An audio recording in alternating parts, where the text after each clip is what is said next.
Boa tarde, alunos do nono ano.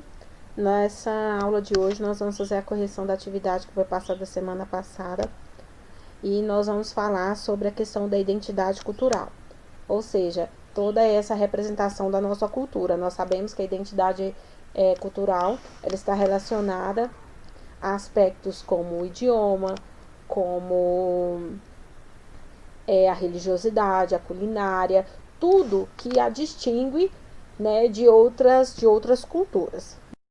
Ah, bom, classifica as afirmações em verdadeiras ou falsas. A cultura é tudo aquilo que aprendemos em contato com o meio natural e vamos transmitindo de geração em geração. A língua, a religião e a música são elementos materiais da cultura de um povo. Sim, ou seja, isso aqui é verdadeiro. Por quê? A língua, a religião e a música é o que representa o povo, né? Por exemplo, aqui na região centro-oeste, digamos assim, que nós temos como hábito cultural a música sertaneja. E essa música sertaneja, ela tem uma história, né? Ela tem uma origem. E digamos que essa região é a região, né, em que a maioria das pessoas, elas conhecem esse tipo de música, né? Então isso representa o povo da região centro-oeste, o povo goiano. Então, a língua, a religião e a música são elementos materiais da cultura de um povo. É o que dá materialidade à cultura, certo? Que a gente vê isso na cultura e isso representa a cultura goiana, por exemplo. A cultura de um povo é formada por elementos imateriais, como escultura, vestuário e pintura. Imateriais significa, digamos assim, que é como se a gente pudesse manusear, pegar. Então, a escultura, as vestes e a pintura também representa, né, esses elementos imateriais da cultura. Então, verdadeiro também.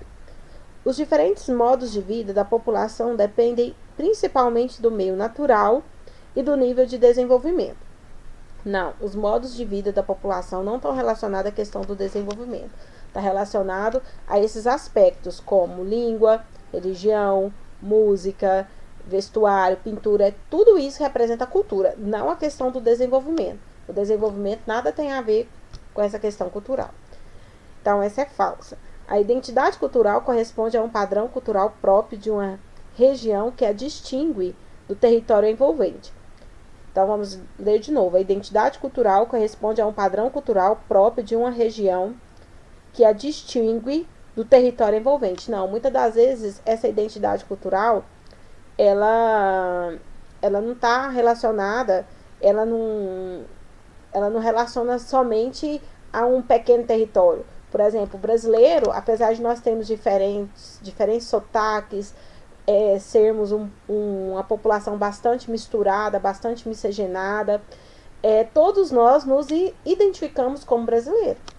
A gente tem um sotaque, o goiano tem um sotaque, o carioca tem outro sotaque, a pessoa do sul tem um sotaque, lá do nordeste tem um sotaque, mas todos nós nos identificamos como sendo brasileiro. Então, isso não existe. Então, essa última alternativa também é falsa. Quando a gente olha para essa imagem do Pelourinho, como que a gente vê aspectos culturais aí?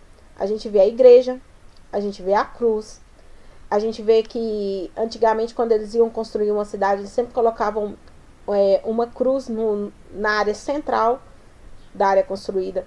A gente vê toda essa arquitetura de enormes armazéns, né, desse período, as cores. Então, tudo isso representa aspectos culturais, ok?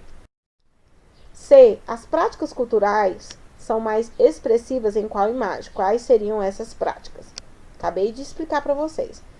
Aonde que as práticas culturais são mais expressivas? No Pelourinho, né?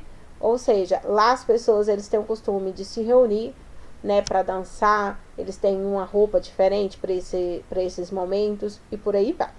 Pesquise. As práticas culturais de uma região ou de um povo, como a culinária, música, danças, podem ser tratadas como patrimônio? Podem sim. Podem sim, né? Por exemplo, aquelas músicas, né, aqueles festivais que ocorrem em Salvador, aquilo tudo muitas das vezes é tratado como patrimônio da humanidade, sim. Ou seja, porque é algo muito específico, só existe naquele lugar. Letra A. Em um aeroporto como no da imagem, não ocorre práticas culturais? Ocorre sim. Por exemplo, no aeroporto você pode encontrar pessoas de diferentes nações, com diferentes idiomas, com diferentes culturas, com diferentes hábitos. Então, ocorre sim trocas, né, de práticas culturais. F. Na sua opinião, o lugar ou as práticas culturais são mais importantes? Por quê? Na sua opinião, o lugar ou as práticas culturais são mais importantes? Aí você vai falar, na minha opinião, as práticas culturais são mais importantes. Ou seja, elas dão identidade, né? E elas dão identidade para as pessoas. Ok, meninos? Então, até a próxima aula.